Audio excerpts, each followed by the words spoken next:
to AgriSummit 2021, the Canada-Africa Agriculture Summit focused on harnessing possibilities across the value chain. My name is Sherry Lee, Director of Partnerships and Public Affairs with the Economic Innovation Institute for Africa. The timing for crucial conversations on advancing Canada-Africa commercial relations, particularly in the agricultural sector, has never been more important. To make major advances, key players across the entire value chain must be at the table. To that end, the Sprott Centre for African Research and Business at Carleton University, the Norman Paterson School of International Affairs at Carleton University, the Economic Innovation Institute for Africa, the Institute for Canada, Africa and Business and Policy Research, and our numerous partners are very excited to host a number of engaging international speakers and thought leaders during this unique virtual summit. These are leaders with impressive accomplishments across government, business, academia, and civil society. We are thankful for their availability and willingness to share insights on contemporary issues in the agriculture space. This event is made possible through the generous support of several organizations, and we'd like to thank the following sponsors, starting with Tourism Saskatchewan. Tourism Saskatchewan provides a one-stop resource for experiencing Saskatchewan's vibrant attractions. It also provides information on growing the province's tourism businesses and recovering from the COVID-19 pandemic. Tourism Saskatchewan's business support content, advice, training, and resources are all designed to make Saskatchewan businesses more competitive, sustainable, and profitable. Secondly, we'd like to thank Social Sciences and Humanities Research Council, which promotes and supports research and training in the humanities and social sciences. We acknowledge their support through the Connection Program. The goal of the Connection Program is to realize the potential of social sciences and humanities research for intellectual, cultural, social, and economic influence by supporting specific activities and tools that facilitate the flow and exchange of research knowledge. On behalf of the organizers and partners, we thank our sponsors. I would now like to introduce keynote speaker, Dr. Mima Nedelcovych.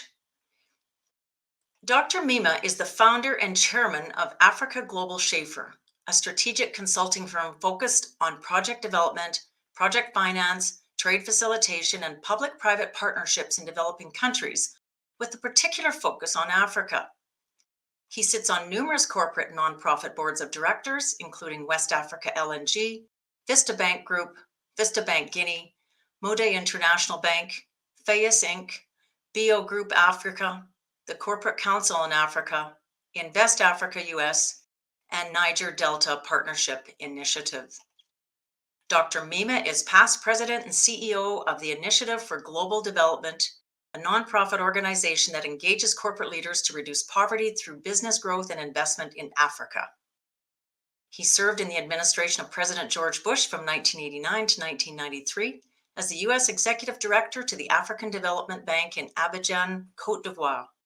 There, he was instrumental in formulating and executing the private sector initiative at the AFDB, including the African Business Roundtable and the African Export-Import Bank. With these and many other accomplishments to your impressive background, Dr. Mima, we welcome you to AgriSummit 2021 and look forward to your address. Thank you very much, Sherry.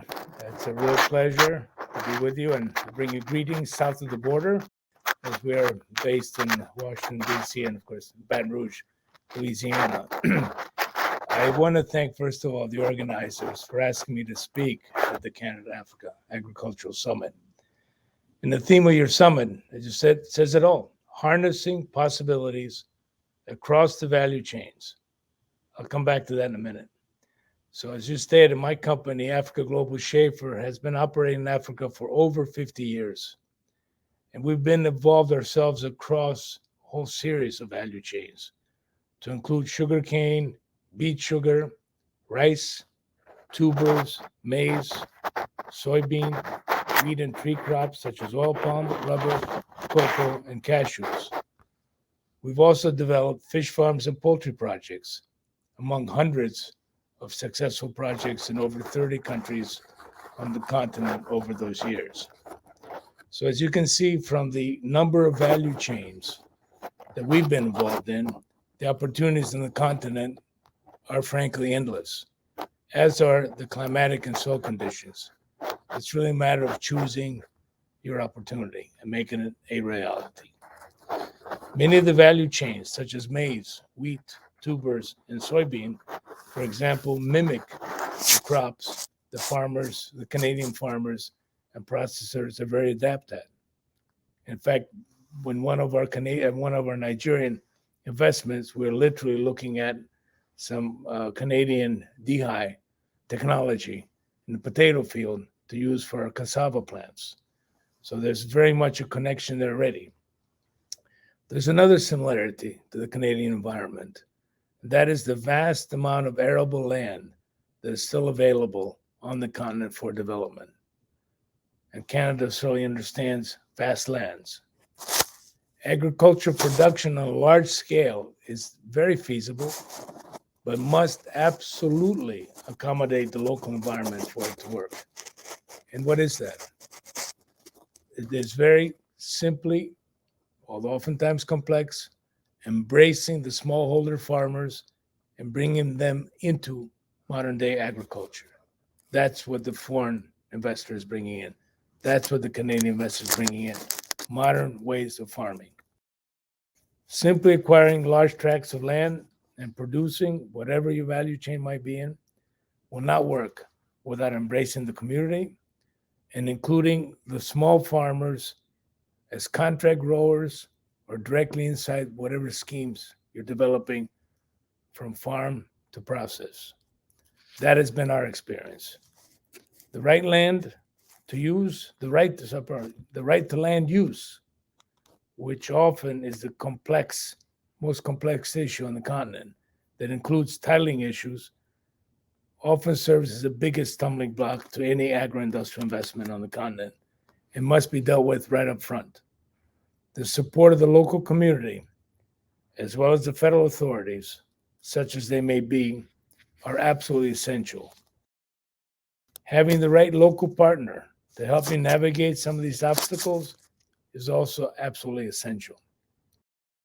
So finally, you must think holistically of the whole value chain, from inputs to the farm, production, to the appropriate storage, the processing, packaging, all the way to the marketing and distribution.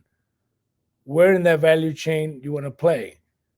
In developed countries, of course, you choose and somebody else picking up the other parts. What we've often had to do is make sure that all the various parts are covered.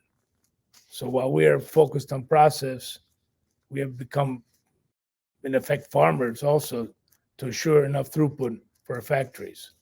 So again, wherever you come in that value chain, make sure that within that country or that environment, there are others that are providing those services, or else you must also provide them. This is part of the trick of proper selection of where you want to invest. So you might ask, why even bother with all these difficulties? I mean, I'm painting a complex story here. Well, the answer, let me give you a few reasons. As I previously said, the African continent is perhaps the home of the last vast arable lands available with very diverse climatic conditions to suit almost everyone's value chains and expertise. Two, the growing youthful population, which will be approaching 2 billion people in the next two generations. I'm speaking next 40 to 50 years. Nigeria, for example, is projected to be the third or fourth most populous country in the world after China and India, depending what rate the U.S. grows based on immigration. Third, the rapid urbanization, and this is something people are often not aware of, that is happening on the continent, is now fast approaching 50% of the overall population, with concentrations of very large cities.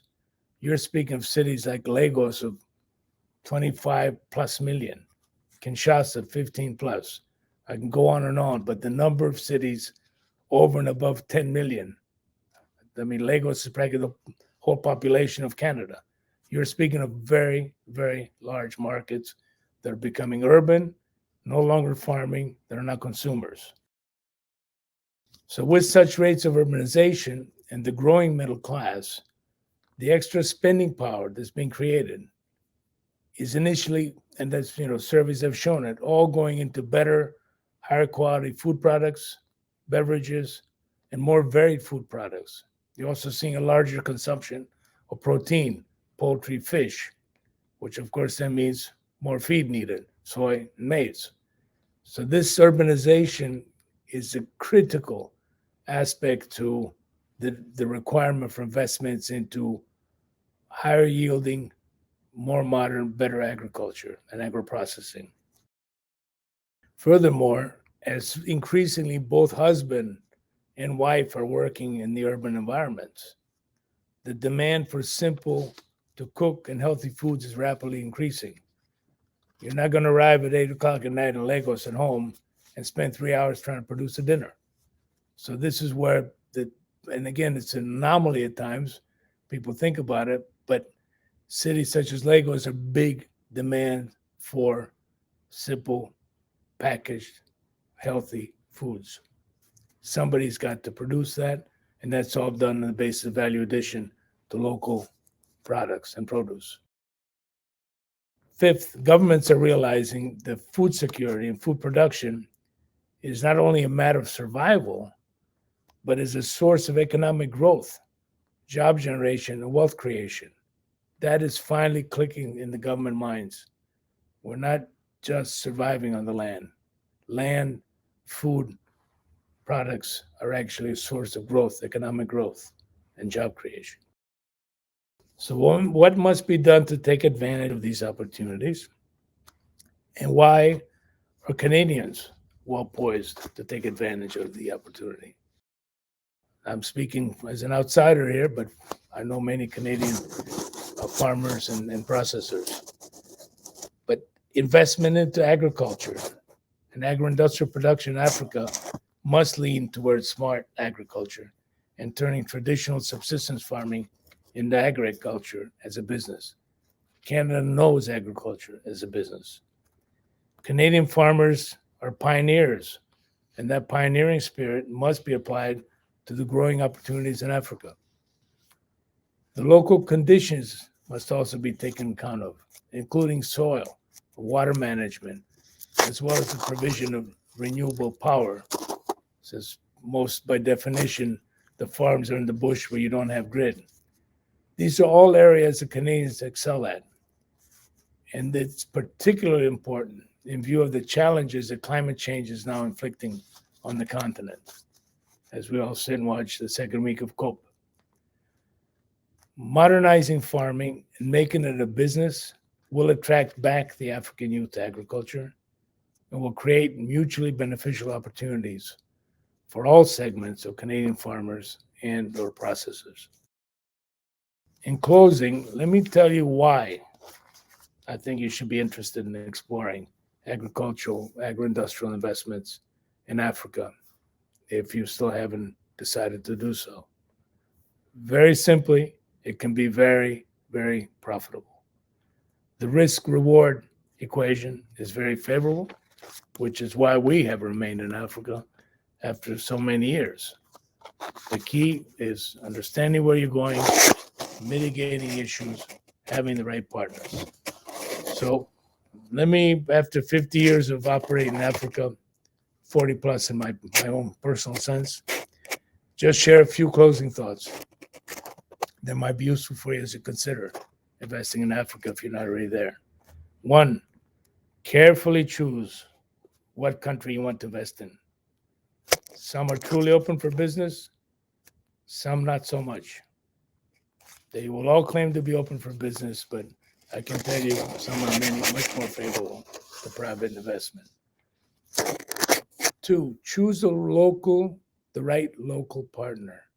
They will be the evidence of whether or not that country is good to do business in.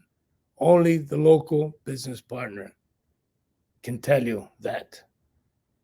And what is very interesting in this last 5 to 10 years that we've seen the African business class reaching that level of maturity, you can find very good partners.